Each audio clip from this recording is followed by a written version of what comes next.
Hey folks, so today I want to talk about 4 words that when strung together, they form a question that is one of the most stressful questions we answer as professionals.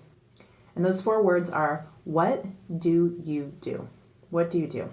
If you think about it, all of us, admit it, always feel a little bit of a when someone asks us that question. And it's because we know that we're being judged. When someone asks us, what do you do?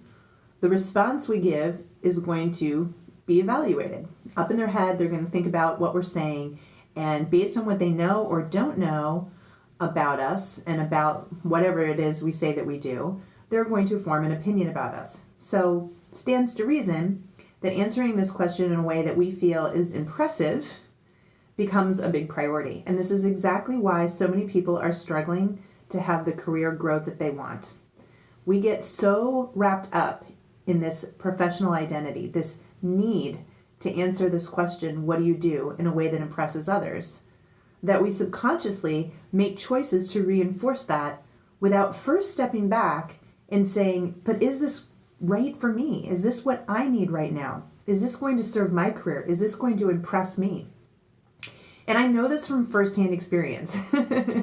So, I graduated from college in a recession. And I was told to go out there and, just get a good job. And I fell prey to the first job that came along that, at least paid. And, I could say to everybody, I have a job, right? And over the course of a decade, I built my career and constantly strove to get promotions and get a better job and, something that would really impress other people. And I was always being told, just keep doing it, JT, because, once you get up there and you make it, you'll be happy. So at 33 years old, I had a very high 6-figure income. I was running a huge department of a company. I was a woman, so, breaking the glass ceiling.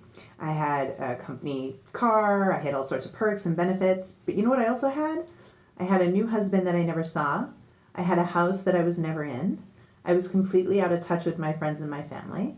And I've admitted to people that I still remember the time there was a note on my desk that I found that said, call your mom, it's urgent, and it was dated a week old from my assistant. So I was completely out of touch, but on this treadmill of, but everyone's really impressed with me. And so when I left corporate America and decided to become a career coach, I said, I'm going to figure this out. This is crazy.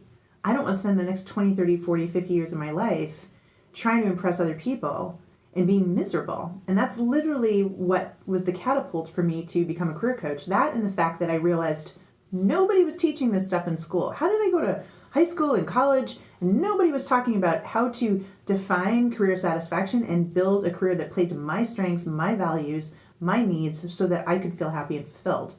We were just left to figure that out. And we shouldn't have to be. We should be taught these things, but we weren't.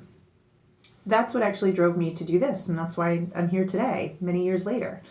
So my challenge to you today is to ask yourself, when you answer that question, what do you do?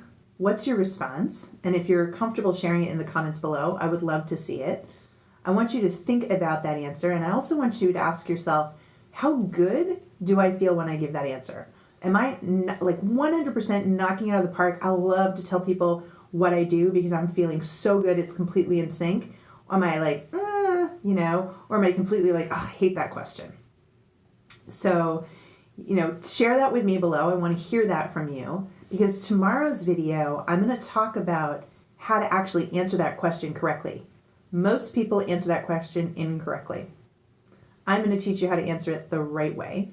And in doing so, it's going to give you the framework you need to think about how to answer it in a way that makes you feel better too. So for all of you that aren't loving your answer, tomorrow's video is definitely for you, okay?